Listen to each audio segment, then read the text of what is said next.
राधे राधे दोस्तों, आज हम शिव पुराण का पाठ शुरू करते हैं। शुरू करने से पहले मेरी आप सबसे विनती है कि मेरे चैनल को सब्सक्राइब, लाइक और शेयर करना ना भूलें, ताकि हम आपके लिए अच्छी अच्छी कथाएं और पुराणे ला सकें। ओम नमः शिवाय। चलो आइए शुरू करते हैं। राधे राधे दोस्तों, आपका फिर से स्वागत है मेरे YouTube चैनल राधे श्याम में। आज हम आपको आगे की कथा सुनाते हैं। आइए शुरू करते हैं। वह आकाशवाणी सुनकर देवी सती की कांति फीकी पड़ गई। उन्होंने भगवान शिव से पूछा, नाथ मेरे परमेश्वर, आपने कौन सी प्रतिज्ञा की है, बताइए। सती के इस बात प्रकार पूछने पर भी उनका हित चाहने वाले प्रभु ने पहले अपने विवाह के विषय में भगवान विष्णु के सामने जो प्रतिज्ञा की थी उसे नहीं बताया। उन्हें उस समय सती ने अपने प्राण वल्लभ पति भगवान शिव का ध्यान करके उस समस्त कारण को जान लिया जिससे उनके प्रियतम ने उन्हें त्याग दिया था।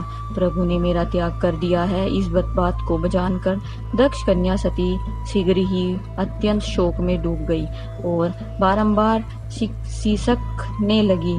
सती के मनोभाव को जानकर शिव ने उनके लिए जो प्रतिज्ञा की थी उसे गुप्त ही रखा और वे दूसरी बहुत सी कथाएं कहने लगे। नाना प्रकार की कथाएं कहते हुए वे सती के साथ कैलाश पर जा पहुँचे और श्रेष्ठ आसन पर स्थित हो चितवर्ती के निरोधक पूर्वक समाधि लगा अपने स्वरूप का ध्यान करने लगे। सती मन में अत्यंत विषाद कर ले अपने उस धाम में रहने लगी। मुने शिवा और शिव के उस चरित्र को कोई नहीं जानता था। महामुने स्वेच्छा से शरीर धारण करके लोक लीला का अनुसरण करने वाले उन दोनों प्रभुओं का इस प्रकार वहां रहते हुए दीर्घकाल व्यतीत हो गया। तत्पश्चात उत्तम लीला करने वाले महादेव जी ने ध्यान तोड़ा। यह जानकर जगदम्बा सती वहां आई और उन्होंने व्यथित हृदय से शिव के चरणों में प्रणाम किया। उदार चेता शंभु ने उन्हें अपने सामने बैठाने के लिए आसन दिया और बड़े प्रेम से बहुत सी मनोरम कथाएं कही। उन्होंने वैसी ही लीला करके सती के शोक को तत्काल दूर कर दिया। वे पूर्ववत सुखी हो गई। फिर भी शिव ने अपनी प्रतिज्ञा को नहीं छोड़ा। तात परमेश्वर शिव के विषय में यह कोई आश्चर्य की बात नहीं समझनी चाहिए। मुनि लोग शिवा और शिव की ऐसी ही कथा कहते हैं। कुछ मनुष्य उन दोनों में वियोग मानते हैं, परंतु उनमें वियोग कैसे संभव है?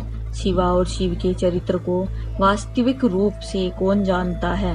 वे दोनों सदा अपनी इच्छा से खेलते और भांति भांति की लीलाएं करते हैं। सती और शिव वाणी और अर्थ की भांति एक दूसरे से नित्य संयुक्त है।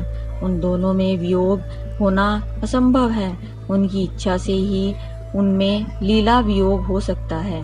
प्रयाग में समस्त महात्मा मुनियों द्वारा किए गए यज्ञ में दक्ष का भगवान शिव को तिरस्कार पूर्वक शाप देना तथा नंदी द्वारा ब्रह्मांड कुल को शाप देकर प्रदान भगवान शिव का नंदी को शांत करना।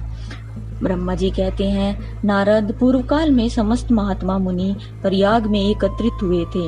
वहाँ सम्मिलित हुए उन सब महात्माओं का विधि विधान से एक बहुत बड़ा यज्ञ हुआ।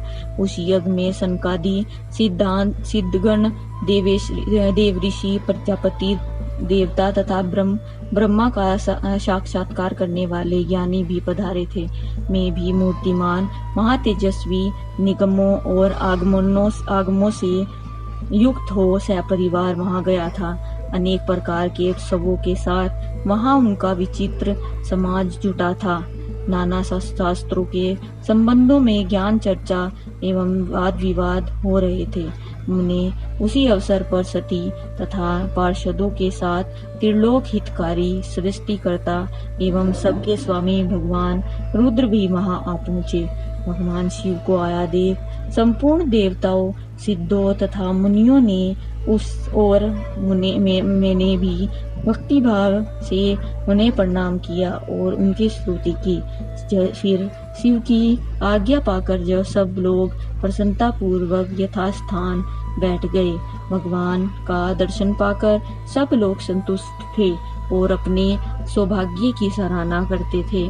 इसी बीच में प्रजापतियों के भी पति प्रभु दक्ष, जो बड़े तेजस्वी थे, अकस्माकम घूमते हुए प्रसन्नता पूर्वक वहां आए। वे मुझे प्रणाम करके मेरी आज्ञा ले वहां बैठे। दक्ष उन दिनों समस्त ब्राह्मणों के अधिपति बनाए गए थे, अतएव सबके द्वारा सम्मानित थे, परंतु अपने इस गौरवपूर्वक पद को लेकर उनके मन में बड़ा अहंकार था, क्योंकि वे तत्व ज्ञान से शून्य थे। उस समय समस्त देव ऋषियों ने नतमस्तक हो स्तुति और प्रणाम करके के द्वारा दोनों हाथ जोड़कर उत्तम तेजस्वी दक्ष आदर सत्कार किया। परंतु जो नाना प्रकार के लीला विहार करने वाले, सबके स्वामी और उत्कृष्ट लीलाकारी स्वतंत्र परमेश्वर हैं, उन परमेश्वर ने उस समय दक्ष को मस्तक नहीं झुकाया। वे अपने आसन पर बैठ ही गए थे। खड़े होकर दक्ष का स्वागत नहीं किया। महादेव जी को बड़ा मस्तक झुकाते न देख मेरे पुत्र प्रजापति दक्ष मन ही मन अप्रसन्न हो गए। उन्होंने रुद्र पर ऐसा क्रोध किया और आया। वे ज्ञान शून्य तथा महान अहंकारी होने के कारण महाप्रभु रुद्र को क्रूर दृष्टि से देखकर सबको सुनाते हुए उच्च स्वर से कहने लगे। आज की कथा हम यही समाप्त करते हैं। आगे की कथा हम आपको कल सुनाएंगे, जिसमें दक्ष प्रजापति ने भगवान शिव को क्या कहा। ओम नमः शिवाय। अगर आपको मेरी वीडियो अच्छी लगी तो बेल आइकन दबाना ना भूलें, ताकि आपको मेरे आने वाली वीडियोस का नोटिफिकेशन मिलता रहे। धन्यवाद। ओम नमः शिवाय।